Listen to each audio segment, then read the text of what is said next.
Царините на Трамп длабоко влијаат на светските трговски текови, посебно на автомобилите.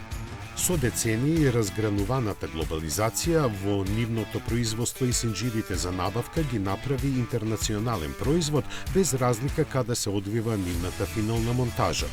Трамп токму тоа сака да го смени, вршејќи притисок на автокомпаниите повеќе да произведуваат дома. А тоа нема да биде лесно, бидејќи увозните делови вградени во склоповите и компонентите има и во најамериканскиот автомобил. Тоа е Tesla Model 3, кој според аналитичарите што ги следат трендовите во индустријата има 88% домашна содржина. Следат Model Y со 85, Cybertruck со 83 и Model S и X со 80, колку што има и Ford Mustang.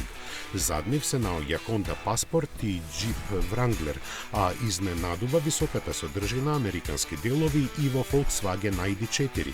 Но тоа е така само ако се гледаат комплетните склопови и компоненти. Ако пак тие се разглобат на составни делови, процентот на американската содржина драстично се намалува.